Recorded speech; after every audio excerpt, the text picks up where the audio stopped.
hein, tu as été pardonné. Est-ce que tu es capable de mesurer, de peser, de sentir la mesure du pardon que tu as reçu? Ou sommes-nous trop orgueilleux? Peut-être sommes-nous religieux? Parce que tout se ramène à la religiosité. Sommes-nous religieux?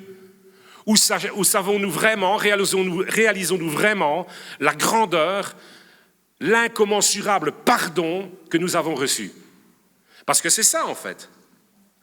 Ou sommes-nous trop orgueilleux? Moi je suis quand même, ça va, ok, je suis sauvé par le sang de Jésus, il est mort pour moi et tout ça, mais j'étais quand même pas non plus un grand pécheur, hein, faut pas exagérer non plus, hein, j'étais bien quand même avant, bon, mes voisins, tout ça, toujours une carte à Noël, tout ça, voilà quoi, il faut pas pousser non plus, bon, mais... Ou alors tu dis non, j'étais vraiment, le Seigneur est venu me chercher dans la boue. Hein? Le Seigneur est venu me chercher dans la boue. Et gloire à Dieu, il m'a pardonné. Il m'a pardonné. Celui qui pense avoir peu de choses à se faire pardonner, et qui pense avoir peu de péchés à se faire pardonner, ne manifeste que peu d'amour et ne sait pas pardonner. C'est tout, religiosité. Ensuite, toujours autour de la religiosité, bien tout simplement parce que je n'aime pas suffisamment Dieu, n'est-ce pas? C'est ce que nous voyons dans ce passage-là. Cette femme pécheresse aimait Dieu. Et elle est venue en pleurant. Je suppose, ça me paraît évident, qu'elle pleurait sur sa misère. Elle dit, mais voilà. Et elle a versé des larmes, elle adorait Jésus. Elle ne s'est pas tenue debout comme ça, oh, éternel. Non, vous voyez ce que je veux dire? Non, elle n'a pas fait ça. Elle aimait. Et donc, c'est un obstacle au pardon. Nous n'aimons pas Dieu suffisamment, tout simplement. N'est-ce pas? Jésus nous dit que cette femme a été pardonnée parce qu'elle l'a beaucoup aimé. C'est juste, non? Elle a beaucoup aimé.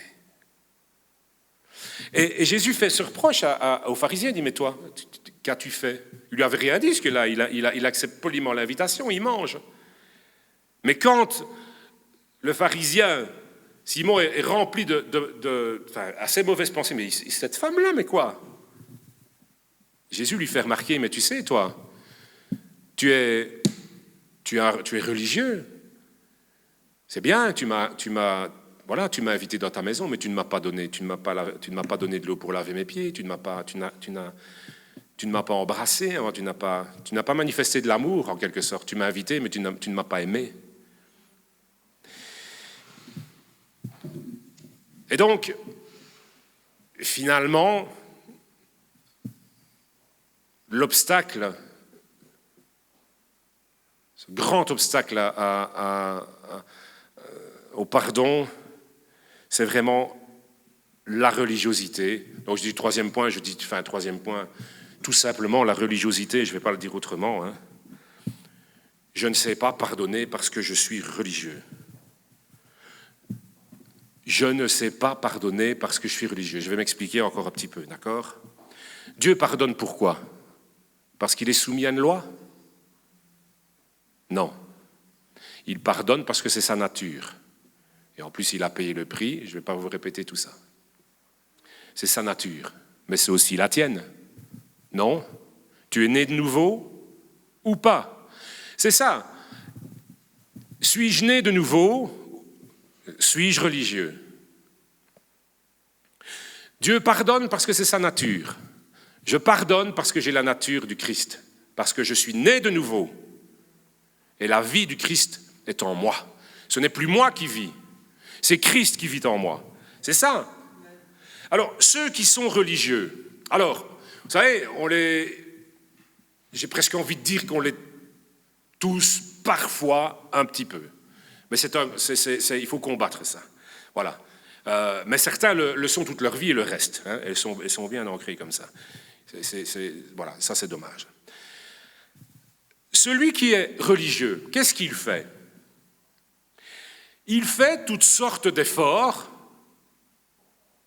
dans le seul but de se faire accepter par Dieu et de se faire pardonner par Dieu et de se justifier. Vous voyez? Parce que la religiosité, c'est quoi après tout?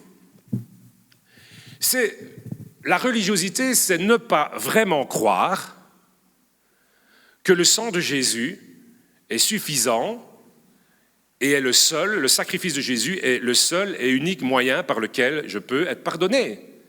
Je ne mets pas toute ma foi dans le sacrifice de Jésus. Donc je vis dans une certaine culpabilité, mais j'essaye de me racheter moi-même. Donc le religieux, il fait quoi? Bon, ça commence par une foi qui est,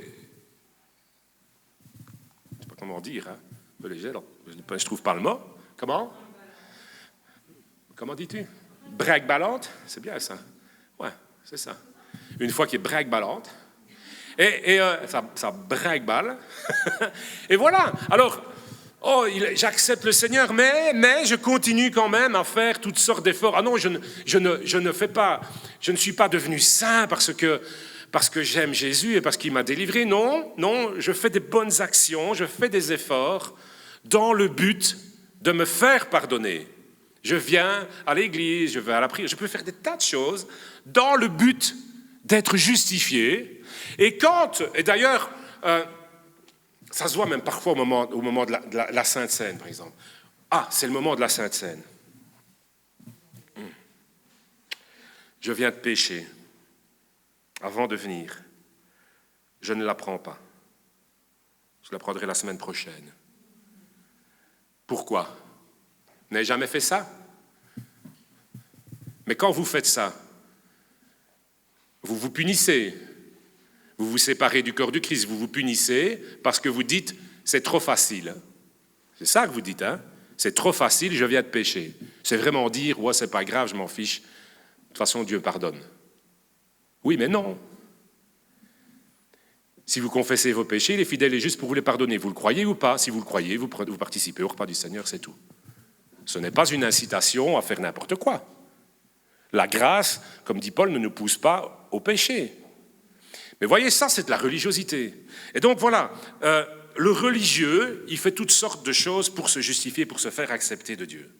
C'est dommage, hein? Si vous êtes comme ça, il faut vraiment le dire à Dieu, il faut lutter contre ça, il faut en parler, il faut prier pour ça. Alors, dès lors, puisqu'il croit, puisque peut-être tu crois, ne fût-ce qu'un petit peu, ne fût-ce qu'en partie, que ta justification provient de ton obéissance, parce que ce n'est pas vrai, hein, ça. Tu n'es pas justifié parce que tu obéis. Tu obéis parce que tu es justifié. C'est le contraire. Mais si tu crois, vous comprenez ça? Seigneur, je te cherche parce que je t'aime. Seigneur, j'ai soif de ta présence parce que je sais qu'il n'y a que toi et qu'il n'y a rien qui peut... rien qui dépasse là. Rien ne peut dépasser. J'ai soif de toi, c'est tout. Il n'y a rien d'autre qui peut me combler. C'est de toi dont j'ai vraiment besoin, etc. Bon, c'est ça. Mais je n'obéis pas pour me justifier. Alors, si vous croyez que votre justification provient de votre obéissance, eh bien, nous devenons exigeants avec les autres. Nous devenons exigeants avec les autres et nous ne savons pas pardonner parce que nous n'avons pas compris l'immensité de notre offense envers Dieu et nous n'avons pas compris la grandeur de la grâce que nous avons reçue. Vous saisissez? Donc, comment moi je vais pardonner à quelqu'un qui ne se punit pas comme moi je me punis? C'est ça en fait. Comment moi qui traîne ma propre culpabilité et qui essaie sans cesse de me racheter par mes œuvres, je vais réussir à annuler la dette de quelqu'un et le considérer comme non coupable alors qu'il est coupable. Parce que vous savez que, oui, Dieu ne considère pas comme non coupable celui qui est coupable dans le sens il est juste, mais quand vous confessez vos péchés, il vous considère et il vous voit comme non coupable. Dieu ne vous voit pas comme des êtres méprisables. Il ne nous voit pas comme ça, il nous voit comme des fils et des filles. Les frères et sœurs de Jésus, il nous voit comme dignes. C'est comme ça que Dieu nous voit. Si donc moi-même, je me traîne, j'ai besoin de me flageller, de me punir, comment je vais savoir pardonner les autres? Je dirais, c'est trop facile. Moi, je souffre tout le temps. Moi, je paye le prix. Je paye le prix. Je suis fidèle, je fais ceci, je fais cela. Oui, mais pourquoi? Je fais tout ça pour me justifier devant Dieu. Alors, je ne sais pas pardonner les autres. Je suis exigeant avec les autres. Parce que je suis exigeant avec moi, je suis exigeant avec les autres. Mais c'est une exigence injustifiée, c'est une mauvaise exigence. Est-ce que vous vous reconnaissez? Quelqu'un se reconnaît, même un peu? C'est un message important. Donc, c'est en aimant Dieu profondément et dans l'intimité avec lui, en recevant son pardon, en le recevant, en l'acceptant, que son amour peut couler en nous. C'est là et de là seulement que provient le désir de pardonner. Et la force de pardonner, et la faculté de pardonner. Non par l'obligation d'une loi, parce que Dieu lui-même ne pardonne pas parce qu'il est soumis à une loi, comme je vous l'ai dit, mais pour manifester l'amour envers ceux qui nous blessent. Parce que nous-mêmes, nous avons reçu l'amour, nous sommes remplis d'amour pour les autres. Alors je suis blessé, mais je pardonne. Voilà. Ceux qui nous blessent, ceux qui nous critiquent, etc., je pardonne facilement. C'est pour ça que j'ai appelé ça la fois passée un style de vie. C'est mon style de vie, c'est normal. Un chrétien, normalement, il pardonne facilement. Vous voyez? Donc, la source du pardon, c'est le Dieu d'amour. Voilà, c'est ça. Le pardon est le plus grand acte d'amour de Dieu. Et nous sommes nés de lui. Voilà, c'est pour ça que nous lui ressemblons. Normalement, hein. Je sais bien qu'il y a des combats, c'est peut-être pas toujours facile, mais nous devons savoir ces choses-là. Éphésiens 4, 32, je dirais un petit verset, d'accord? Un petit verset. C'est encore Paul qui nous dit ceci: soyez bons les uns pour les autres, ayez un cœur plein de tendresse, pardonnez-vous les uns aux autres, comme Dieu vous a pardonné dans le Christ. Comme Dieu vous a pardonné en Christ. Voilà, comme Dieu. Et le cœur plein de tendresse. Alors voilà, conclusion. J'arrive à ma conclusion. Notre pardon, notre propre pardon est le reflet. Notre pardon est le reflet de notre propre expérience de la grâce de Dieu. Il est proportionnel. Vous voulez que je répète? Oui, hein? Moi, j'aurais besoin qu'on répète, en tout cas. J'ai dû réfléchir des heures pour prendre cette phrase-là. Non, c'est pas vrai. Hein. Je ne sais pas d'où ça... Enfin bon, soit. Notre pardon est le reflet de notre propre expérience de la grâce de Dieu. Et il est proportionnel. Notre pardon est proportionnel à mon expérience de la grâce de Dieu. Et même, il en est la marque. Mon pardon est la marque de la grâce de Dieu, de l'expérience de la grâce de Dieu que j'ai faite. Il en est l'authentification. Ça prouve que ma foi est authentique. Il en est la mesure, le pardon est même la mesure de la grâce, de ma foi. Vous voyez? Et le pardon, c'est important dans ma conclusion d'insister là-dessus, le pardon te rend libre, le pardon nous rend libre. C'est la source du pardon, quoi. C'est la source de la liberté, le pardon. Le pardon nous rend libres. Des chrétiens ne peuvent pas être libres s'ils ne pardonnent pas. Seul le pardon... Écoutez, c'est vraiment important, et ça, c'est pour ça que je vous dis, mais faites circuler, parce que vous rendrez service. à des gens parfois qui traînent des boulets toute leur vie. Seul le pardon peut libérer des souffrances passées. As-tu quelqu'un autour de toi qui souffre des blessures passées? Fais-lui écouter ça. Fais-lui écouter ça. Dis-lui ça. Il n'y a que le pardon qui peut libérer des souffrances passées. Nos méthodes, c'est encore de la religiosité. C'est du leurre. Nos méthodes, c'est du camouflage. Nos méthodes, c'est ça. C'est mettre la crasse, mettre les ordures sous le tapis. Voilà nos méthodes. C'est ça, nos méthodes. On enfonce. Et, hein? Connaissez ça? Alors, surtout quand on met des déchets verts, là. Hein? Ça, on saute dedans. Voilà. Et des fois, après, quand les poubelles passent, on dit, mais ils n'ont pas tout ramassé. Il y a la partie comme ça qui colle dedans. Hein? Connaissez ça? Eh bien, c'est ça, nos méthodes. Mais ça pue. Ça sent dans ta vie, ça sent mauvais. Voyez? Et voilà. Alors, à un moment donné, on dit, Seigneur, j'ai besoin d'être délivré. Seigneur, wow, je veux plus de toi et tout ça. Puis pouf, il y a un truc qui remonte là. Oh là, ça commence à sentir mauvais. Oh là, il n'y a plus rien qui va. Mais c'est normal. Le Seigneur te dit, tu dois te débarrasser de ce truc-là que tu as foutu sous le tapis depuis des années. Voyez? Il faut s'en débarrasser. Parce qu'on ne marche pas... Vous allez offrir des louanges à parfaite bonne odeur et tout ça à l'intérieur avec votre... Il y a des asticots là ou quoi? C'est pas possible. Hein? Ça va? Vous comprenez ça? Voilà. Choisir de pardonner va vous permettre d'aller vers l'avant. Débarrasser des chaînes de l'amertume. D'accord? Quand nous souffrons, quand on nous a fait du mal injustement,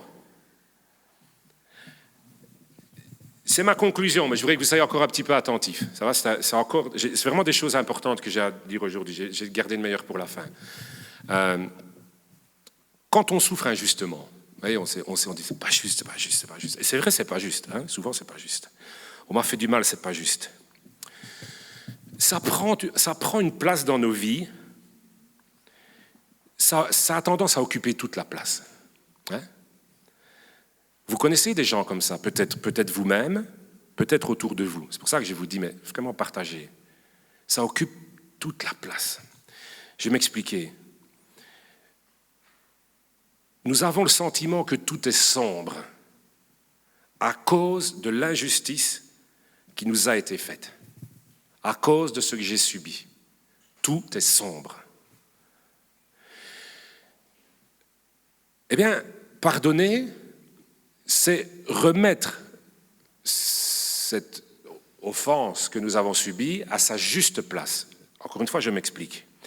C'est l'éloigner, la faire reculer de plus en plus jusqu'à admettre et même arriver à confesser, donc à le dire vraiment, à le croire vraiment, que nous sommes quelqu'un d'autre que ce que l'épreuve, que ce que l'injustice a fait de nous. Vous avez compris? Vous voulez que je répète quand même un petit coup? Ouais? Ok, Chantal. Rien que pour toi. On t'aime bien ici, tu sais bien. Hein? Toi alors, t'es... Bon, écoutez, pardonner, c'est ça aussi donc. C'est remettre l'offense qu'on a subie, l'injustice qu'on a subie à sa place. Ça veut dire donc, je la remets à sa place, je l'éloigne de moi, d'accord? Parce que je veux arriver, je dois admettre que je suis plus que ce que cette injustice a fait de moi. Je ne suis pas ce que l'injustice a fait de moi, et je le confesse. Peut-être tu peux le confesser aujourd'hui dans ton cœur, tu le confesses. Je suis plus que ça. Donc, il faut arriver... c'est facile de dire ça, évidemment. Yaka, vous connaissez les yaka, mais enfin, bon, voilà, j'ai commencé ma phrase comme ça. Donc, il faut parvenir à dépasser, à surmonter cette fausse conviction. C'est pour ça qu'on peut arriver à la dépasser, à la surmonter, parce que c'est une fausse conviction. Et cette conviction, c'est que nous sommes le résultat de cette blessure. Il y a plein de gens qui vivent comme ça, ne fût-ce qu'en partie. Ils sont le résultat des blessures qu'ils ont subies dans leur vie. Et finalement, nous incarnons même cette blessure. Vous connaissez, je suis la blessure. C'est terrible, mais c'est vrai. Je suis une blessure. Je suis une blessure. Ne m'appelez plus Naomi, appelez-moi Mara, amertume. Je suis. Vous voyez, c'est ça. C'est terrible. Mais on ne sait pas pardonner les autres alors, vous voyez, quand on est comme ça. Bon, alors, soit. Mais il faut remettre la blessure, il faut remettre l'offense qu'on a reçue, il faut remettre cette injustice que nous avons subie, il faut la remettre à sa place. Je ne suis pas une blessure. Dieu guérit d'ailleurs ce genre de blessure. Je dois faire le choix donc. Il faut faire le choix. Je pardonne. Sinon, je vais traîner ça toute ma vie. Alors, nous nous définissons uniquement comme des victimes. Vous connaissez des gens comme ça? Vous êtes comme ça? Écoutez, il faut vraiment écouter cette prédication, il faut vraiment la prendre pour toi. Vous connaissez des gens autour de vous qui sont comme ça, qui subissent ça? Franchement, ayez pitié pour qu'ils ne vivent pas comme ça. Toute leur vie comme des souffres-douleurs et des victimes. Des gens qui se définissent, combien de gens se définissent, ne s'en rendent même pas compte, mais se définissent comme une victime. Je suis comme ça parce que j'ai subi ça. Finalement, je suis ce que j'ai vécu. Je suis l'offense qu'on m'a fait subir. Mais non! C'est totalement faux. Et c'est contraire à la foi. C'est contraire à la foi. Jésus a dit, je suis venu pour vous rendre libre. Et complètement libre, totalement libre, pleinement libre. Vous voyez ? Seulement, quand on ne fait que de le dire comme ça, de prier comme ça, de le dire comme un slogan, ça ne sert à rien. C'est aussi de la religiosité. Vous voyez ? Il faut faire le choix. Il faut parfois que Dieu fasse remonter les choses qui puent à la surface. Parce que quand ça remonte, autant de vous dire que vous avez envie de nettoyer. Hein ? D'accord ? Tant que c'est au fond, vous laissez pourrir ça. Mais seulement ça vous alourdit. La poubelle, c'est quoi ? Pour